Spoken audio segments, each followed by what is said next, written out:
I said that? That's crazy. Listen. I had to look at the lens for that.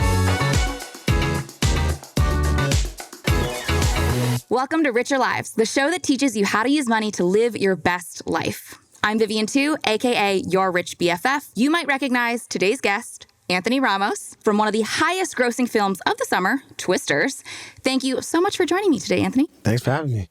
Here's a little refresher on everything you've been up to. You are an original cast member of Hamilton, a Grammy Award-winning singer, Hollywood star in films Twisters, Transformers, Rise of the Beasts, In the Heights, and more. I'm seriously so impressed with everything you've done. Is there anything that you are most proud of? I'm writing a musical right now that I'm really excited about. Yeah. So you're like, I don't want to be in front of the audience. I want to be in the back? Yeah. Like, it's either going to be really good or really bad. But I love it. So at least it'll be really good to me. Okay, wait. Can we even, get a little hint? No. Oh, okay. But I'm so excited. Okay, so before the camera started rolling, we had a little connection conversation about how much we love New York City. Right. But unlike you, I'm a transplant. You're born and raised. Born and raised. You are the son of a single mom who raised 3 children on less than $30,000 a year in New York City, which is very, very tough. Wow. And you have achieved success beyond probably your wildest imaginations, but also probably hers. I'd love to know, were there any lessons money-wise that you learned from her? Stretching what you have. Yeah. You know, she was really good at seeing what she had and just stretching it. You know what I'm saying? Making it last. Making it last. I used to complain all the time because we were eating rice, beans, and chicken. Yeah. But that was a cheap meal for her to buy in bulk. And we would eat it often. And now that's my favorite thing to eat. Yeah, it's comfort food. Yeah, you know what I'm saying? But I was always like, yo, I don't want rice, beans, chicken. I don't want rice, beans, and chicken. I'm tired of this. I didn't realize, she was doing a great job. Yeah. And it was good. It tastes good. It's not even like we were, it's not even like we was eating a meal that was bad. Yeah. It was just the same. Growing up in a place like New York City, where there's such a huge wealth gap, you've got the folks who are living just south of Central Park who are in these billion-dollar high-rises, all the way to a very working-class community. How did that wealth disparity ever impact your views on money growing up? My experience growing up in New York, I didn't really go to the city a lot. Going to the city was a luxury. You know what I'm saying? Going to the city was oh, we going to the city. Yeah. Even the way I still speak about it, I'm going to the city. All of it is the city. Yeah. Technically. Yeah. All boroughs. Right. But to me, Manhattan was the city. Yeah. Oh, snap. We going to Central Park. We're going to Radio City Music Hall. Yo, we going to the city today. Yeah. I didn't go often because it's expensive to hang in the city. Yeah, you breathe that city air, it's $10. It's unbelievable. That's it. It's crazy. Yeah. And, I think growing up in Bushwick, it was yo, if I could live in Manhattan, yo, I made it. Yeah. Kind of thing, And a few years ago, I said, let me at least give myself 1 year on the Upper West Side. It was a dream come true. I was dang, yo, I really did that. I was able to do it. You weren't looking at the lights, you were in the lights. I was in the lights, in the lights. Speaking of in the lights, your name has been in a lot of lights. You have accomplished so much throughout your career. But as I was doing research, you have actually said that you don't have a strong work ethic. I said that? That's crazy. Listen. I had to look at the lens for that. But I want to know, clearly you work very hard. How do you define hard work? I wasn't always a hard worker. I had to learn that. I almost failed in high school. I almost got left back. Oh. So I almost didn't graduate. Yeah. Something snapped in me where it was yo, bro, if you don't get it together, you ain't gonna get out of the situation you're in. You're broke. You don't have a college to go to. If you don't figure this out, you're done, bro. Yeah. I had that realization in my senior year in high school. I didn't get good grades until my last year in high school. Ooh. You turned it on. Yo, I had to figure that out because all you got is your work ethic. That's all you have. All you have is the effort that you put into the thing that you're doing. Yeah. If you're lazy, that's what life's gonna give you. Not too much. Right. Your initial dream was actually to become a baseball player, coach, athlete, ? What happened there? I wanted to be I wanted to be a baseball player, but then I was 16, 17 years old and I realized I was I'm not good enough to make it to the major. It's not happening. How the switch happened was in high school, I applied for a few schools to play. I was going to play like Division III baseball and like probably go to school for like liberal arts or whatever. All my applications got withdrawn from every school I applied to because I didn't get the FAFSA form. So the financial aid papers, I didn't get that in time. I missed the deadline. Every school I applied to was like, yo, I'm so sorry, like, we can't accept you. You gotta wait till next year. And I was like, what? And my teacher, Sarah Steinwise, my theater teacher, shout out to Sarah. I love you, Sarah. And I got into theater in my third year in high school. It's not even like I was doing theater. I was playing sports all through high school, but theater happened in the third year. She's like, yo, I want you to audition for the school called AMDA, the American Musical and Dramatic Academy. I had this girl on the flyer or whatever. Yeah. She's like, there's one light hitting her. She got her hand out like this, and she looking all like, I'm like, glamorous. Yeah, I was like, nah, I'm never getting in there. And she's like, yo, you should audition for real. She helped me with the audition material. She paid the $50 for the application. She like helped me write the essays. I had another teacher named Ms. H who helped me with the monologue I had. My friend Jason Jacobs. They were all encouraging. My coach DeMarco, my baseball coach. I got into that school, couldn't afford it. My teacher, the theater teacher, she goes, yo, I gave you a name to the Jerry Seinfeld Scholarship Foundation. They want to meet you. I wrote them a whole letter about you. And I said, yo, you got to meet this kid. I was like, well, you told them like you gave him my grades, though. Because, I was like a hard C. Yeah. You know what I mean? Like, it wasn't going above that. She's like, yo, like, nah, they want to meet you. So I went and met with Kate Fenneman, who was running the scholarship at the time. And I just told her my story. I told her, like, yo, like, this is where I came from. Like, I just need a chance. I just need a shot. This is probably the biggest moment of my life so far. And I want to tell her everything. I want to tell her what I've been through and what life has been like. But I also want to share with her like what I dreamed to be. Yeah. We were both like pretty emotional at the end of that conversation, and I left, and I was like, dang, like, yo, I shared a lot. A couple of days later, the school's calling me for a loan. I think it was like $16,300 or something like that. And I was like, yo, I can't afford this. And something told me, tell him to give you one more day. And I was like, all right, let me see. I said, hey, man, can you just give me one more day? He's like, yeah, sure. He hangs up the phone 2 hours later. For real. Kate calls. Hey, Anthony, we don't usually give the scholarship out to people with your grades, but we want to pay for your school for all 4 years. So it was like, boom. That was the moment that I knew what I was supposed to be doing. Like, I didn't know where I was supposed to be. I didn't know where I was. And that was the moment where I felt God was like, this is where you going. This is what you're doing. Lock in. Your North Star. North Star. We going to Bethlehem. With the gifts. Frankincense and myrrh. Like, you know what I mean? Like, let's do it, Seeing all these people believe in you, like, do you feel more confident and believe in yourself now? Such a good question. I think, yeah, I would say yes. Yeah. Sometimes I have those moments where I'm like, dang, can I do that? Or is that out of reach? Or do I have the tools to accomplish that? Or, yeah, like, am I good enough? But I think over time I've learned to say, like, even if I'm not, or even if I feel like I'm not, I don't want to let that stop me from doing this thing that I really want to do. Yeah. Like, if I fail at it, that's cool. But if I don't do it, I'm going to be more upset that I didn't do it.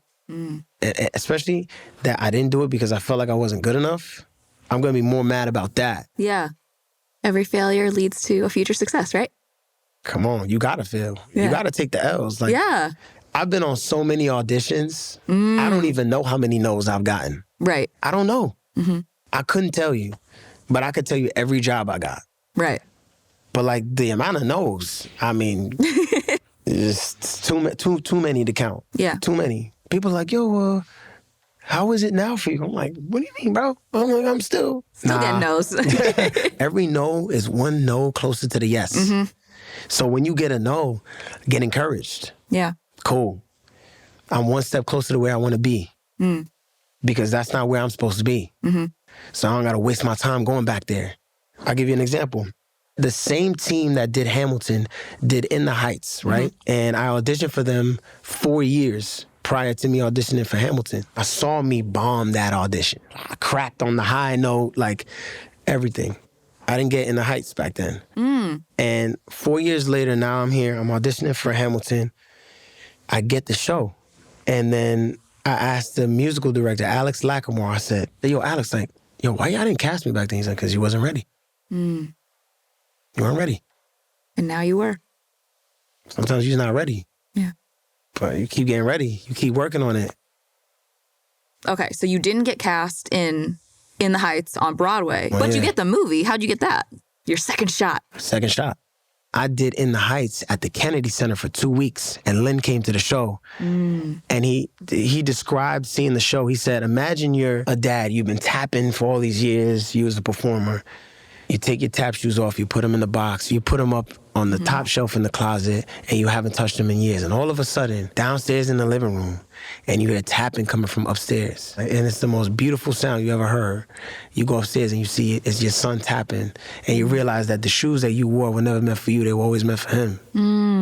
He said that's what it feels like watching Anthony Ramos play Usnavi. And that's the role that he played on Broadway. Wow. And wrote for himself. Wow. It was the most wild tweet I ever, I'm like, I would cry. yo, no, 100%. After he wrote that, I did that show, I did that performance. I then get this meeting with John Chu a few months later. What's interesting was that I got a part in another movie. And I text John, because I hadn't heard from them yet. I said, hey man, like, this is my dream role. Like, whatever I gotta do to be a part of this, please let me know, bro. Yeah. But if y'all not gonna pick me, please let me know, because I gotta go do this other movie over here. Yeah. And he goes, it was you, it's always been you. Let me get the suits to move. 2 days later, I get the call, yo, you got the part for In the Heights. And that was my first leading role in a studio movie. I have like chills from that story. Yeah, it was wild. It was meant to be. Meant to be. On that note, let's pause for a quick money lesson. We'll be right back with more from Anthony. All-in-one products. Sometimes they're great. Sometimes they're a girl's worst nightmare. AKA my husband's 5-in-1 shampoo, conditioner, face wash, body wash, 24-hour deodorizer. It might even be window cleaner. Ooh. Here's an all-in-one idea that just makes sense. An all-in-one finance app. Because I know all your phones have a little folder on there with a whole mess of financial apps you've downloaded, and you're not opening all of those on a regular basis. That's better. SoFi makes it easy to do all of your banking, borrowing, tracking of your finances, and more all in one place. So you know exactly what's going on with your money all the time. Go to SoFi.com/richerlives to open an account and start getting your money right today. Yeah, like today, like right now. Go ahead, hit pause. We'll still be here. When did you know you could start making money through performing, through the arts? You know, I actually talked about this out of college a few days ago. And I was telling the students, you gotta learn about the business. It's a business. It's show business. Yeah. 50% is the show. The other 50 is the business. You can't just focus on 50. You can't. Yeah. You need to learn about the business. How are movies made?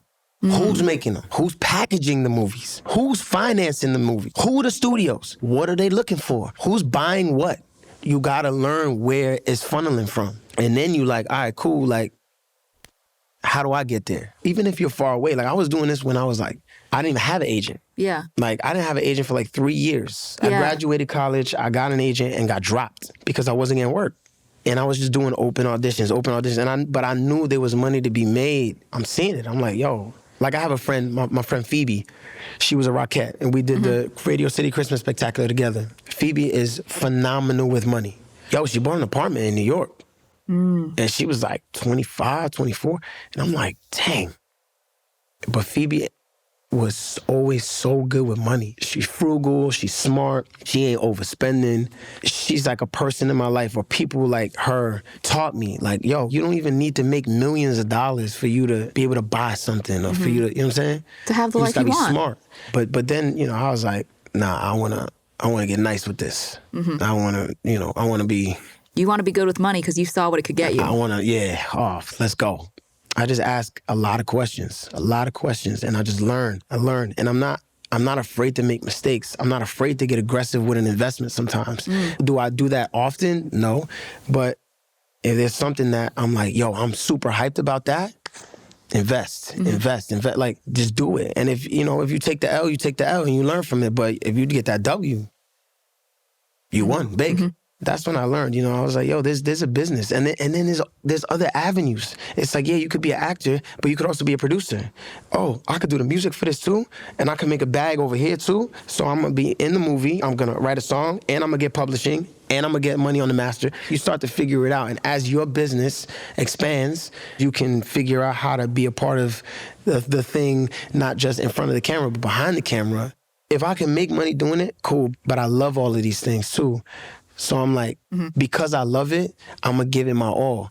And if I make money doing it, then amen. And talking about things that you love, what was it like getting that first Hamilton paycheck? Yo, it was nice. Well, no. Actually, it wasn't. Oh. Because we were off Broadway, and I was making like $420 a week doing the same show we did on Broadway. Yeah, getting that first paycheck was great because I was getting paid to do something something I love. But I was still struggling in New York. Yeah. That's the thing. Like, yo, this got to even out somehow. You know what I'm saying? But did it even out? Like when Hamilton became like crazy popular, did you started to get paid more? Well, when we got to Broadway, like that's how, there was a jump. You get paid better on Broadway. But of course, even on Broadway, it can still be tough. You got to be smart with your money. That's the thing. You got to be smart with your money. You can't think, oh, I'm on Broadway. Let me just throw the bag. If you're an ensemble member, right, like you're a chorus member, you're probably making like $1,800 a week, and then you get taxed on that. Then the taxes in New York, crazy.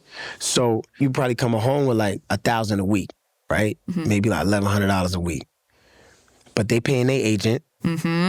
If they got a manager, they paying the manager. So that's 10% to the agent, 10% to the manager. So 20% off the top. And then you paying probably in New York, what, 30%, 40% tax? Yeah. If you're not smart with your money, it goes quick. You beat. Yeah. You know what I'm saying? You beat. Do you have any advice for anyone who's just really starting to feel financially comfortable? I think when we start to make money, just like people in general, we get excited and then we start spending. And it's fine. It's fine to treat yourself, right? Because I think we should do that for ourselves. We should go out for a nice meal. We should buy that thing, but I would say don't get irresponsible. You know what I'm saying? Like, and I'm only speaking from experience. Like, I learned, like, I thought I was way better with money than I actually was. Ooh. I didn't really know how to manage money at all. I will say, though, when I was making less, I was better.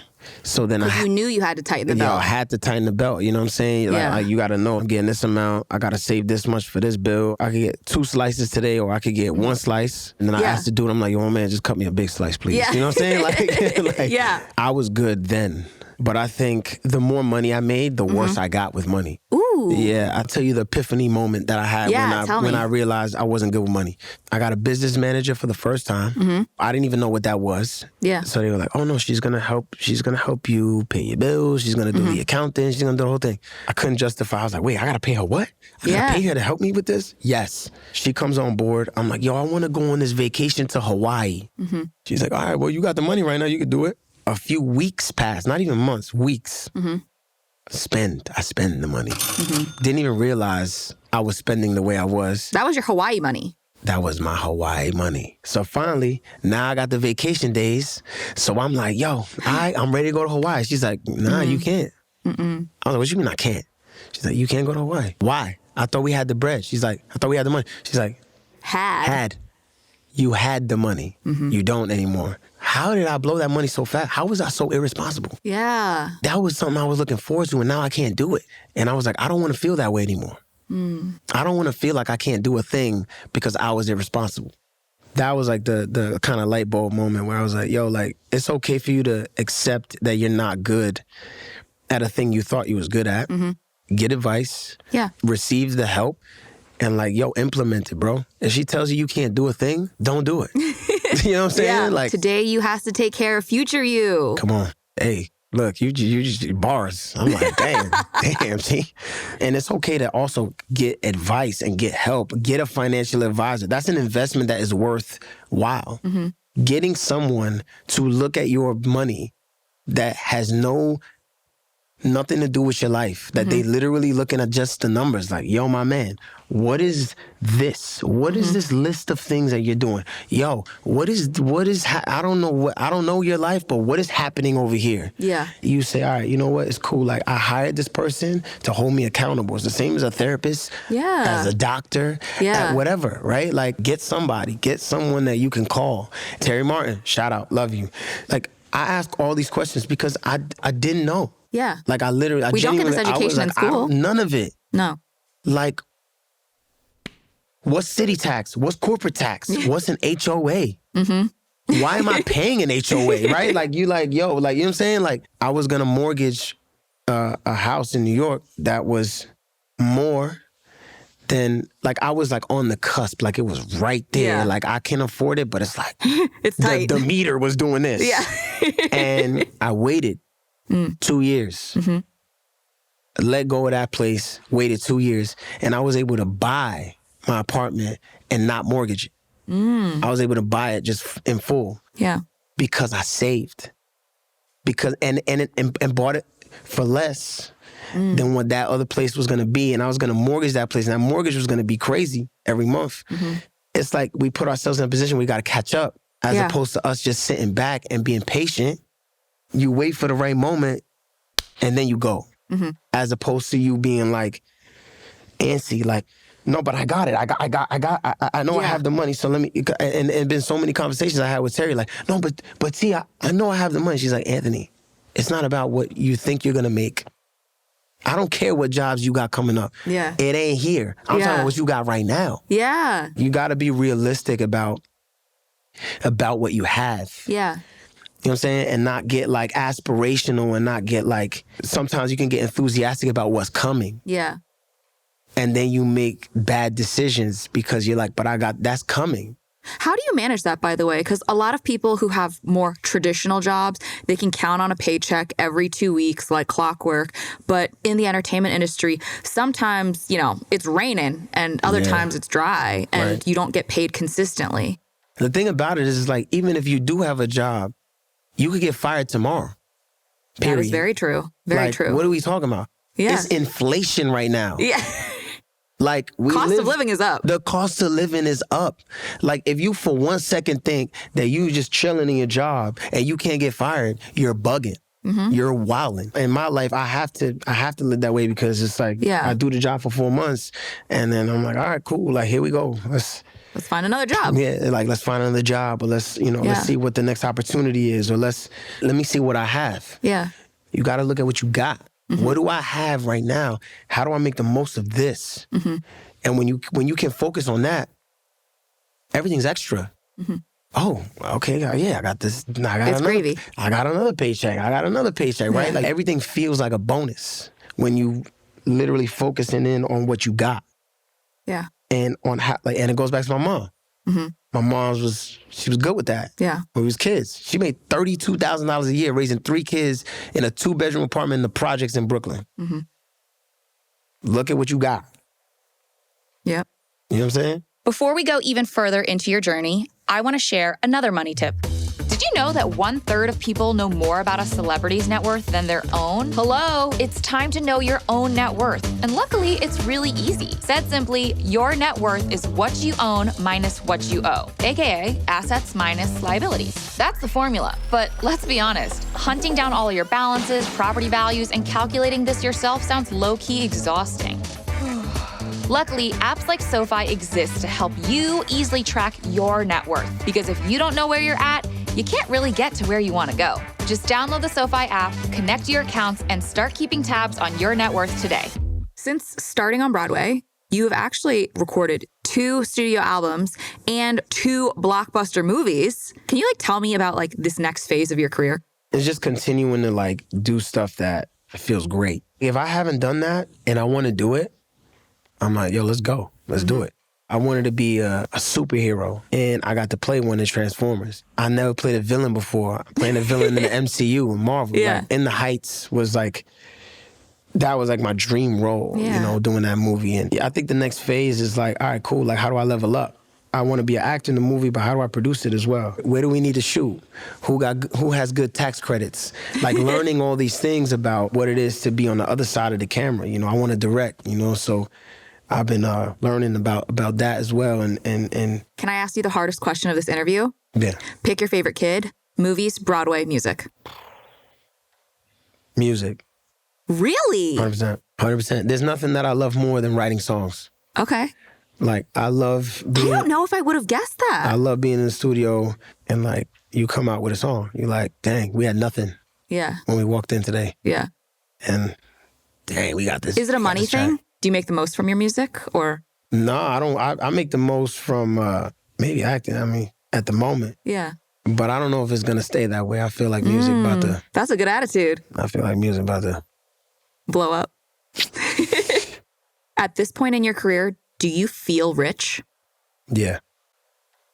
For sure. Strong. I don't feel wealthy. I feel rich. Okay. Chris Rock did like a amazing bit, like in his stand-up about the difference between rich and wealthy. And he started breaking down like, this person's rich. This person is wealthy. If you doing this, you rich. But if you doing this, you wealthy. Yo, and it was mad funny. And I was like, yo, it's so true. Like, what's going to get you from rich to wealthy? If I stay the course, keep asking questions, keep learning. Keep investing. Keep investing. Yo, being rich is a mentality, though, to me. I agree. You know what I'm saying? Like, you got to have it up here. Even when you don't have money, like, you got to be like, nah, I'm rich. So many people do things that they hate and don't love to do. And I'm like, yo, if you feel passionate about it, you got to at least give yourself the chance to pursue it. Yeah. You know what I'm saying? Try. That's amazing. Anthony, thank you so much for being here with us today. I can't wait for all of us to go and watch your content, watch your movies, listen to your single vicariously. It's out now. It's out now. So now, go listen. Thank you so much for joining me for this conversation. I absolutely loved learning all from you and hearing your stories. It was incredible. Thanks for having me. That's all we have for today's episode. Make sure to hit those like and subscribe buttons and follow SoFi on Instagram and TikTok for more from Richer Lives. See you next time. Hey, Mark. I can't even believe I said that. That's crazy.